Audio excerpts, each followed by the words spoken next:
نحمده ونصلي على رسوله الكريم أما بعد فأعوذ بالله من الشيطان الرجيم بسم الله الرحمن الرحيم ألف لام ميم ذلك الكتاب لا ريب فيه هدى للمتقين صدق الله العظيم اللهم صل على محمد وعلى آل محمد كما صليت على إبراهيم وعلى آل إبراهيم إنك حميد مجيد اللهم بارك على محمد وعلى آل محمد كما باركت على إبراهيم وعلى آل إبراهيم إنك حميد مجيد.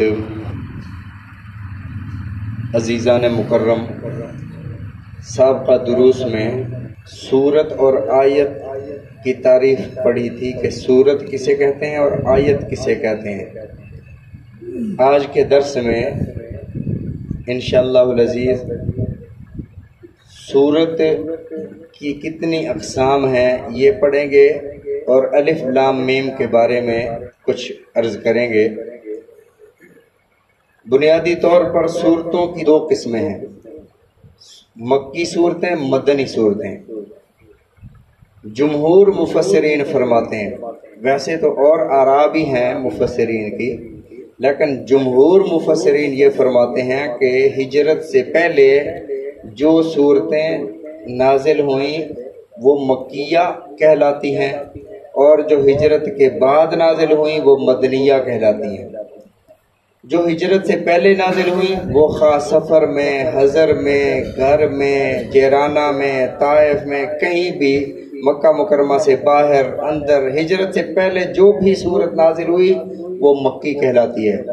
اسی طرح ہجرت کے بعد وہ کسی جنگ میں، وہ رات کو، وہ دن کو، وہ غزوہ حنین میں، وہ کسی بھی جگہ نازل ہوئی ہے تو اس کو مدنیہ کہتے ہیں. پھر مدنی صورتوں اور مکی صورتوں میں پہچان اور علامت کیا ہے کہ ہمیں کیسے پتہ چلے کہ یہ صورت مکی ہے یا مدنی ہے؟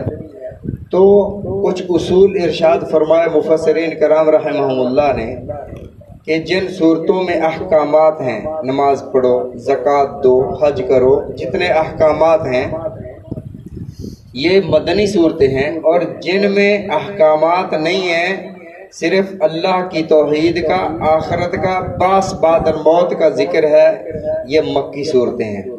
مدنی صورتوں میں احکامات ہیں، مکی صورتوں میں اللہ کی توحید کی طرف دعوت دی گئی ہے، آخرت کا ذکر کیا گیا ہے، باس بعد الموت کا ذکر کیا گیا. اور اسی طرح مدنی صورتوں میں یا ایھا الذین آمنوا سے خطاب ہے، مکی صورتوں میں یا ایھا الناس، سارے لوگوں کو خطاب ہے. یا ایھا الناس کافر مسلم سارے اس میں شامل. اور مدنی صورتوں میں یا ایھا الذین آمنوا سے خطاب ہے، صرف ایمان والوں کو.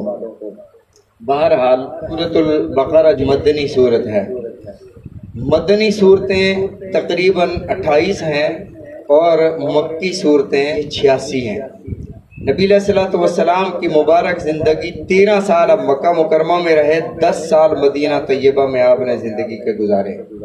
23 سال کا زمانہ جو تھا وہ نبوت کا دور تھا. تو یہ سورۃ البقرہ مدنی صورت ہے، لیکن اس کی کچھ آیات جس طرح آیت الکرسی ہے، آخری آیات ہیں، ابتدائی آیات ہیں، یہ آیات نبی علیہ الصلوۃ والسلام نے ارشاد فرمایا معراج کے موقع پر مجھے عطا کی گئی.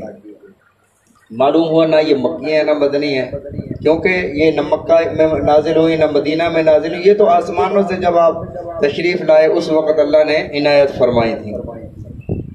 سورۃ البقرہ کا آغاز الف لام میم سے ہے. آیات کی 3 اقسام ہیں. ایک آیات محکمات، نمبر 2 آیات متشابہات، نمبر 3 آیات مقطعات. آیات محکمات کسے کہتے ہیں؟ جن کے الفاظ بھی صاف ظاہر ہیں، ان کے معنی اور مطلب بھی واضح ہے. یا ایھا الذین آمنوا اذا قمتم الی الصلاۃ فاغسلوا وجوہکم وایدیکم الی المرافق وامسحوا برؤوسکم. اے ایمان والو جب تم نماز پڑھنے کا ارادہ کرو تو اپنے چہروں کو دھو لو، اپنے بازوؤں کو کونیوں سمیت دھو لو، اپنے پاؤں دھو لو، مسح کر لو سر کا۔ اس میں کوئی ابہام نہیں ہے، صاف ظاہر ہے۔ اقیموا الصلاۃ وآتوا الزکاۃ، نماز قائم کرو، زکوٰۃ ادا کرو، صاف ظاہر ہے، کوئی ابہام نہیں ہے۔ الذین یؤمنون بالغیب ویقیمون الصلاۃ، الحمدللہ رب العالمین الرحمن الرحیم، تمام تعریفیں اللہ کے لیے۔ اس میں کوئی ابہام نہیں ہے، صاف صاف پتہ چل رہا ہے کہ اللہ ہم سے کیا کہنا چاہتے ہیں۔ ان آیات کو کہا جاتا ہے محکمات، اور کچھ آیات ہیں متشابہات۔ متشابہات کا مطلب یہ ہے کہ الفاظ تو اللہ کی طرف سے ہیں لیکن ان کے معنی جو ہیں وہ اللہ ہی بہتر جانتے ہیں۔ ان کے معنی میں ایسا تشابہ ہے کہ انسان اس کی گہرائی اور وسعت کا اندازہ نہیں لگا سکتا۔ اسی کو اللہ نے قرآن پاک میں سورہ آل عمران میں ارشاد فرمایا، هو الذی انزل علیک الکتاب منہ آیات محکمات ہن ام الکتاب واخر متشابہات فاما الذین فی قلوبہم زیغ فیتبعون ما تشابہ منہ ابتغاء الفتنة وابتغاء تاویلہ وما یعلم تاویلہ الا اللہ۔ کیا مطلب؟ فرمایا اللہ نے کچھ آیات محکمات نازل فرمائیں، کچھ متشابہات نازل فرمائیں، جن کے دلوں میں زیغ کجی ہے، ٹیڑھا پن ہے جن کے دلوں میں، وہ متشابہات کے پیچھے لگ جاتے ہیں اور اپنے حساب سے وہ تعویلیں کرتے ہیں۔ اور جو راسخین فی العلم ہیں، جن کے دلوں میں اللہ کا خوف ہے، وہ کیا کہتے ہیں؟ والراسخون فی العلم یقولون آمنا بہ، وہ کہتے ہیں ہم ایمان لائے، جو ہمارے رب نے فرما دیا ہم ایمان لائے، ہم اس کی کھود کرید میں نہیں پڑھتے۔ یقولون آمنا بہ کل من عند ربنا، محکمات بھی متشابہات بھی ساری اللہ کی طرف سے ہیں، ہم سب پر ایمان لاتے ہیں۔ یہ متشابہات سے مجھے یاد آیا، متشابہات پر ایسے لوگ ایسی آیات پکڑ لیتے ہیں اور اپنی طرف سے معنی اور مطالب لوگوں کو بیان کرتے ہیں، دیکھو جی یہ قرآن میں لکھا ہوا ہے۔ عید والے دن میں نے بیان کر دیا کہ حضرت ابراہیم علیہ السلام کی ہم ملت ہیں، اور ختنہ کرانا، داڑھی رکھنا یہ حضرت ابراہیم علیہ السلام کی ملت میں سے ہے۔ اب ایک شخص نے مجھے ایک لنک بھیجا جس میں انہوں نے کہا ہوا تھا کہ نہ دین میں داڑھی ہے، نہ داڑھی میں دین ہے، نہ ختنے میں دین ہے، نہ دین میں ختنہ ہے۔ تو میں نے جواب میں لکھا بھی یہ نبی علیہ الصلوۃ والسلام کے فرامین میں سے ہے، تو وہ منکر حدیث تھا، وہ شخص منکر حدیث تھا۔ تو اس نے کہا جی قرآن میں کہاں ذکر ہے کہ ختنہ کرانا چاہیے، قرآن میں کہاں ذکر ہے کہ داڑھی رکھنی چاہیے۔ میں نے آیت لکھی ما آتاکم الرسول فخذوہ وما نہاکم عنہ فانتہوا، جو رسول تمہیں حکم فرمائے، اللہ فرماتے ہیں جو جس کا رسول تمہیں حکم دے وہ لے لو، جس سے منع فرمائے سے رک جاؤ۔ تو یہ اللہ کا قرآن کہہ رہا ہے۔ تو انہوں نے کہا یہ تو خاص واقعے کے تحت ہے، صاف صاف لکھا ہو کہ داڑھی رکھنا قرآن میں ہے، ختنہ کرانا قرآن میں ہے۔ تو ایک اور آیت بھی ہے، میں عرض کر رہا تھا پھر مزید اس پر دلائل ہیں۔ میں عرض کر رہا تھا کہ متشابہات کے پیچھے لوگ پڑ جاتے ہیں۔ اگر آپ دلیل کی بات کرو کہ فلاں کے پاس تو دلیل ہے، وہ تو دلیل سے بات کرتا ہے، تو آج کل کے دلائل ایسے ہیں۔ اس پر ایک میں مثال دیتا ہوں کہ ایک دوست دوسرے دوست کے گھر گیا، میزبان وہ گھر گیا، گھر والی سے کہا کہ دوست آیا کچھ پکانا ہے، اس نے کہا خاک پکانی ہے۔